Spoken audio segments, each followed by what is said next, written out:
when friends come and visit our studio. Catch them all in MuseTalks. Hello everyone, welcome back to MuseTalks Special Capstone Edition. This is a series where we cover food entrepreneurship in Singapore, and today on our third episode, we have someone from Marymount Bakehouse. Hi, I'm Jing Wen here. I'm from Marymount Bakehouse. I'm a co-owner here. And yeah, thanks for inviting me down today. Okay, we can just get started with the first question. So, how long have you been running this business for, and what made you and your boyfriend want to start? To be honest, I wasn't the founder. My boyfriend was the founder. However, I was with him during his home-based period, as well as when we were a takeaway shop in Sin Ming area before we moved to a full-fledged dining cafe at Farrer Park. What made him want to start baking was actually during COVID period, where most people were at home with nothing much to do, and everyone was just baking their own treats at home. So for him, he really delved into sourdough baking. It was something very different for him because he used to be a chef in restaurants. So yeah, picking up a new skill for him was something new, and he wanted to go into lah. And from there, he actually sold 1 loaf to 2 loaves a week, and then more and more. And he created a community. So most of the customers were staying around Marymount area, Sin Ming, Thomson, Bishan area. And then I joined him about 2022, where I helped out in markets, like farmers markets, pop-ups and events. And yeah, I really saw the potential of the business. So when there was an opportunity arose where we could share a space in Sin Ming with a local brand called Mr. Bucket Chocolaterie, we took that opportunity to open a takeaway shop.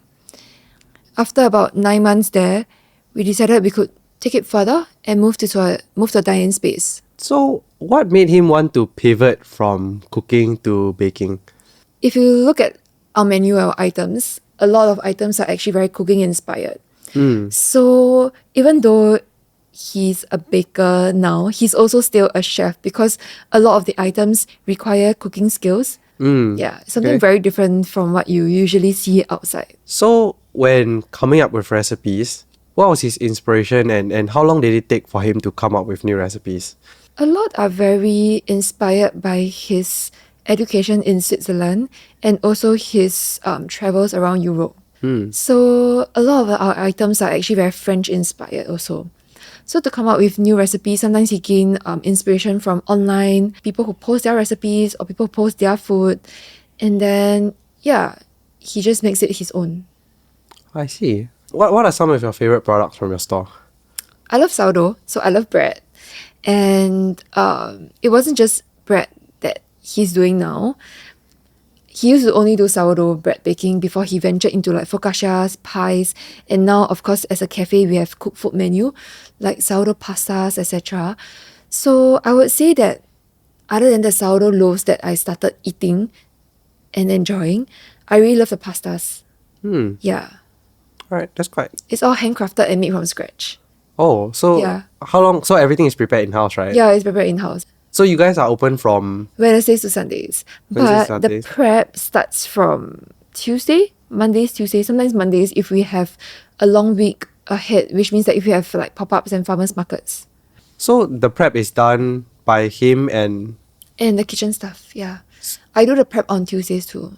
Oh, I see. So yeah. How many staff do you guys have now? Right now, we rotate because not everyone will come every single day.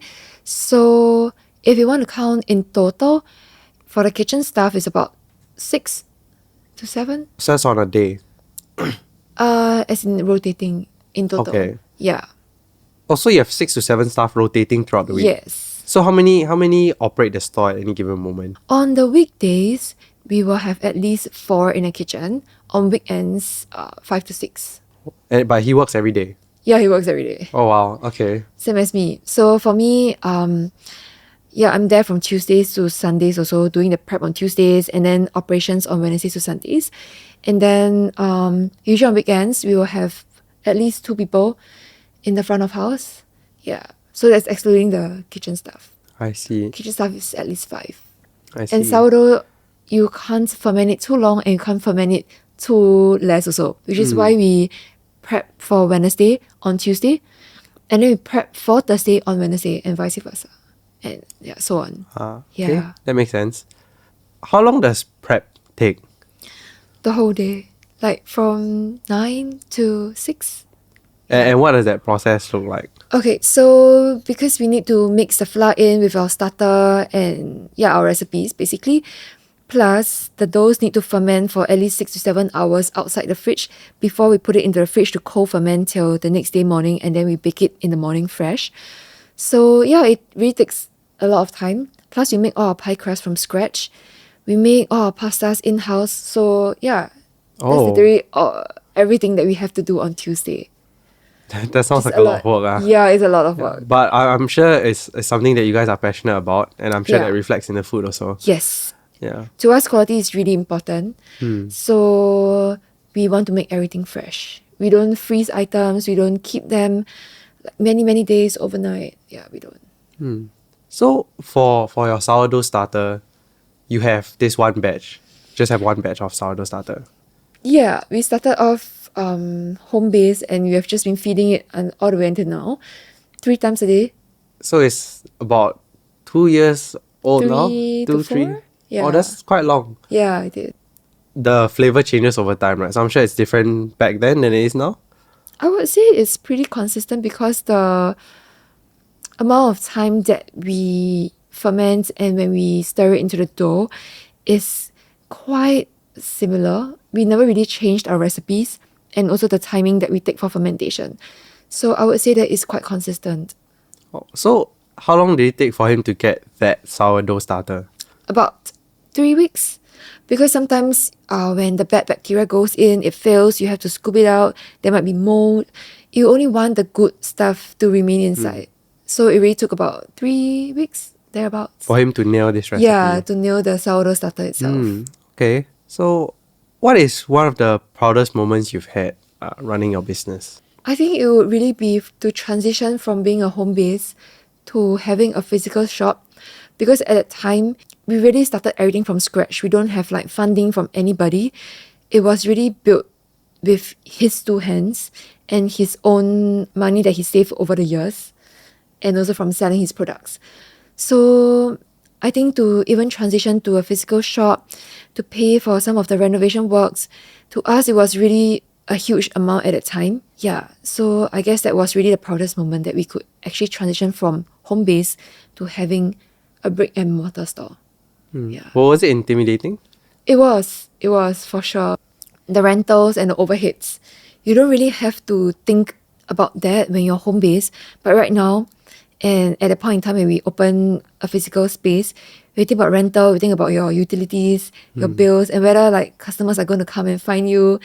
Yeah, but we realized that it was actually a pretty good step out of our so-called comfort zone, because we had a lot of exposure. People walk past and like, what is this new place? And then they told their friends and family, they really like the food, they love the quality. And it's just spread by word of mouth and also via social media. So yeah, it was actually something that maybe we should have ventured out earlier, in fact. Yeah. Was there a moment or key moment where you realized like, okay, now is probably the time that we should transition to a physical store? We were getting more orders. People said that they hope to just browse around, to look at the things instead of just seeing it online. Because sometimes you see the pictures online, you don't really know the size, you can't smell it. It's a whole 5 senses sensory experience that people will have compared to walking into a bakery.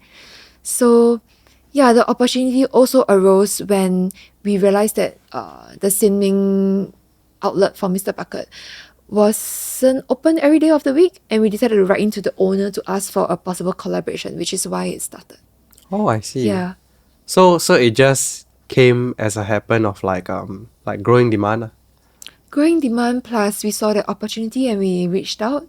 Yeah. And yeah, I guess it was something that worked beautifully. Yeah. Okay, that's good to hear. Yeah. What are the differences you've had like baking at home and baking at the like store? Okay, so baking at the store in our previous location at Sin Ming and also at our Farrer Park location, we aim for open kitchen concept. So everything you do will kind of be scrutinized by people. They will be walking past, looking at you, doing the things.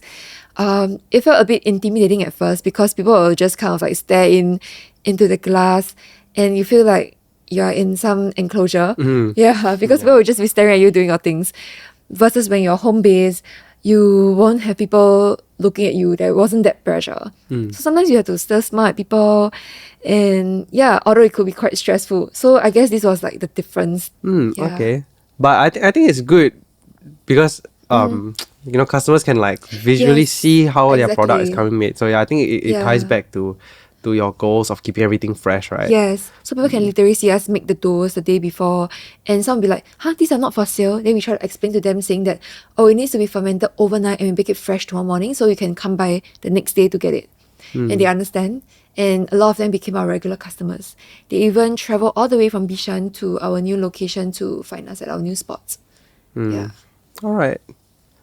As for equipment, was there any changes in the equipment you guys used from when you went to from home base to a physical store?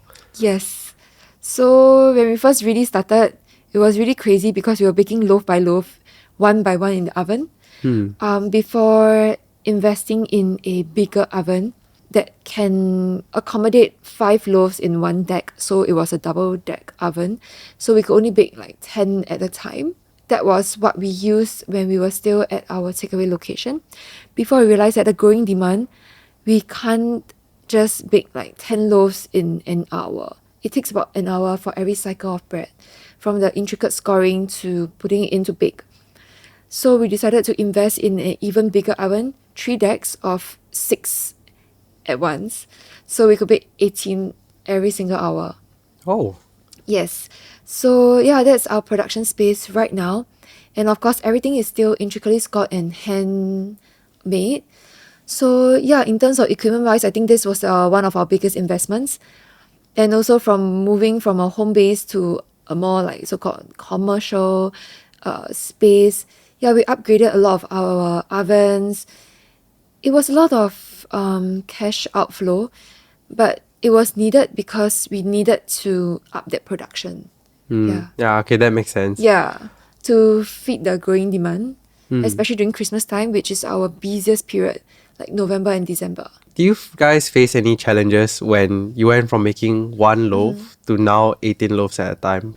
Challenges wise, not really. I think it's actually more efficient to be able to bake more at once rather than like using your own conventional oven where you just bake one loaf, take it out, score it again, and then steam it again, cover it and steam it to continue baking. That's really crazy. Yeah, so it's easier to Yeah. get the QC, right? Because Yeah, I would say all of them yes. have the same Like baking the oven, conditions. yeah, exactly. The oven already has like the steam function. You don't have to inject it yourself and all. Yeah. During your experience when you were starting up, was there any help that you received? Starting up, I would say that Ian, the founder, he did everything on his own. I guess the help that he received was actually from his friends and also like me, who helped him out at farmers market, at the booths, interacting and talking to customers and letting them know about our products, while he was able to fully concentrate on his back end, his making of the bread, his baking side. So how old was Ian when he started? 28. So he's 28. So before that, he was working in multiple restaurants, Yeah, right? he was. So what made him want to leave? He didn't really enjoy working in the other places, and just nice COVID started also I see. when So he just left his previous place.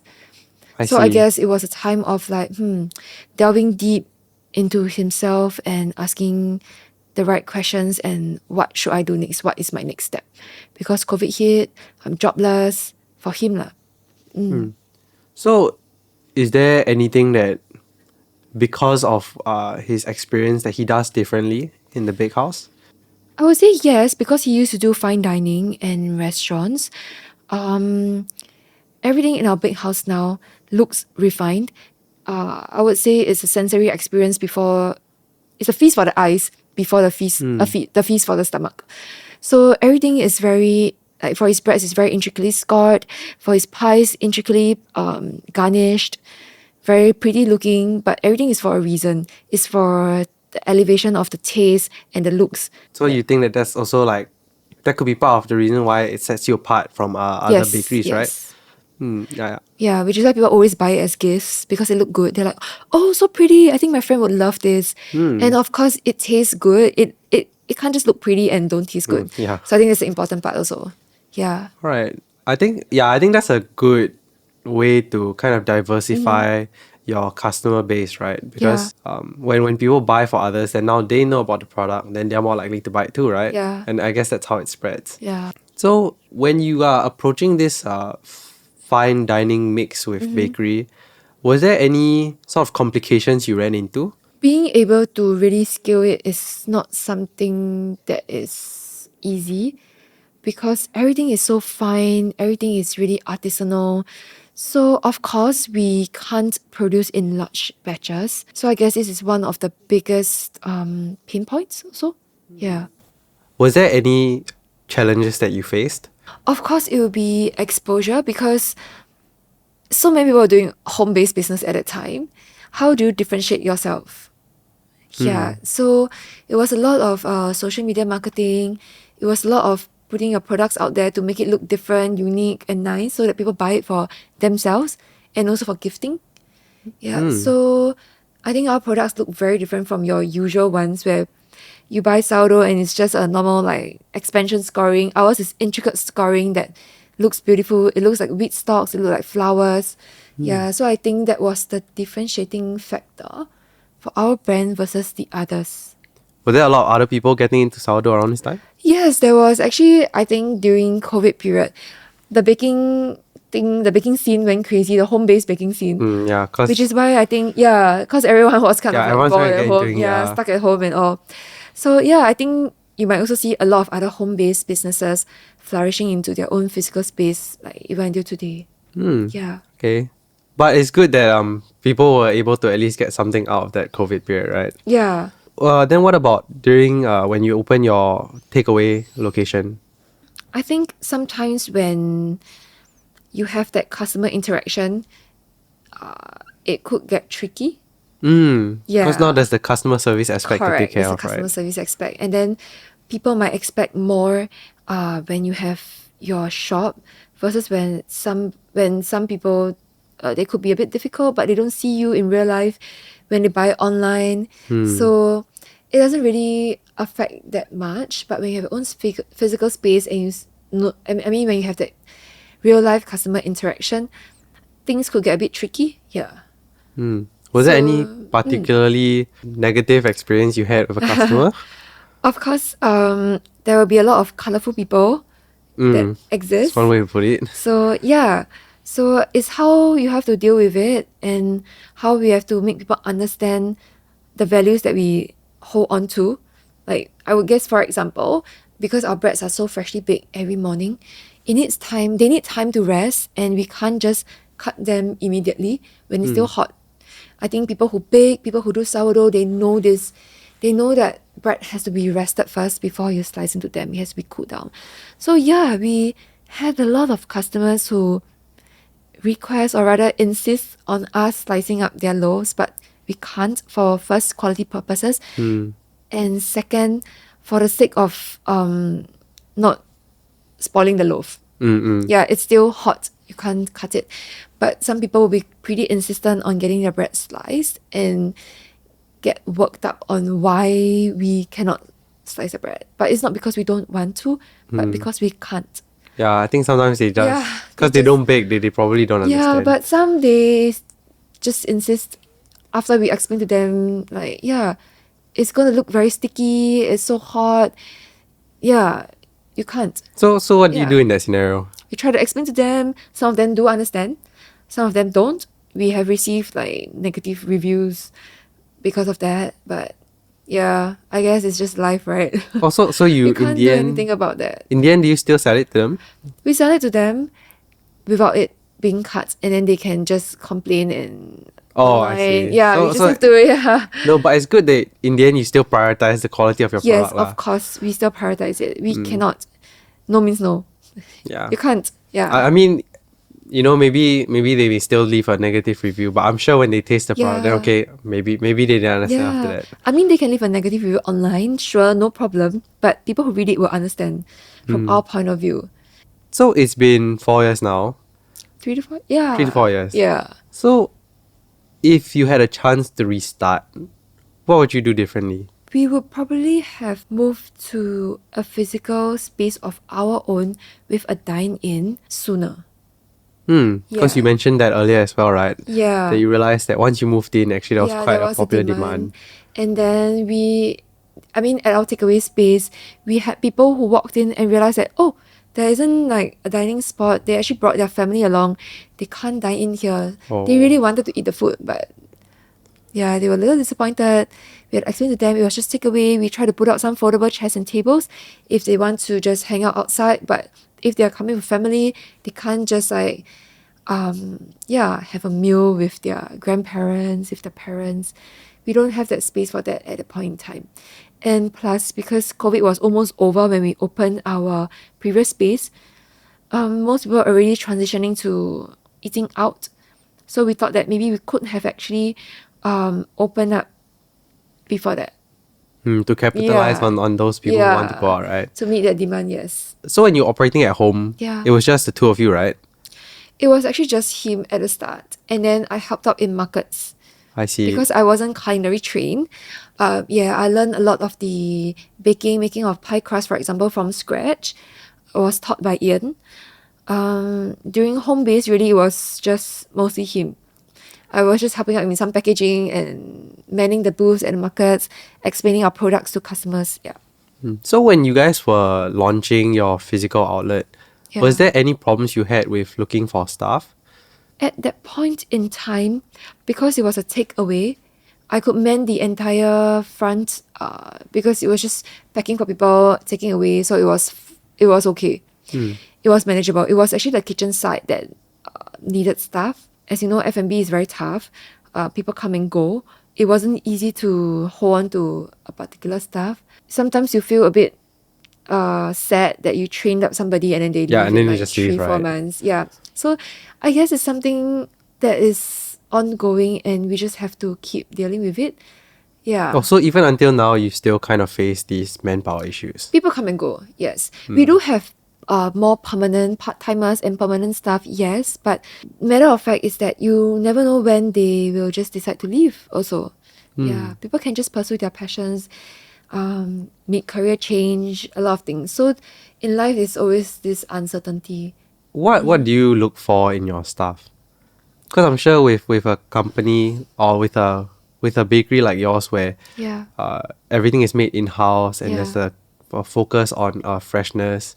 So what do you look for when you're hiring? The commitment and passion must definitely be there because in F&B, I'm very sure a lot of people don't just choose F&B because they definitely don't choose it because of the pay, for sure. F&B Yeah. doesn't pay as well as like other industries like tech, engineering, for example. It's very different. So people who really want to do this are people who want to learn. They have an interest in food. They have an interest in flavors. So definitely people that we hire or who apply for the roles here have definitely a level of interest in baking, in cooking, in wanting to understand how food is made and products are being produced. So yeah, we can only truly know it over time after they work here, say 1-2 weeks, and how they grow. Yeah. Right. You never really know. People might say it's a passion thing, it's an interest thing, but sometimes passions might fade. Yeah, it might change. And I guess only time will tell. Yeah, Yeah. sometimes you may still have the interest or the passion, but sometimes maybe your priorities have Yes, to in shift. life, exactly. Yeah, you guys have been around for quite a while, but do you have any future goals for your business? Maybe opening more outlets? For now, we are not looking at that. For now, it's more of quality control, improving our service standards to meet people's expectations, and also in expanding our offerings at our place.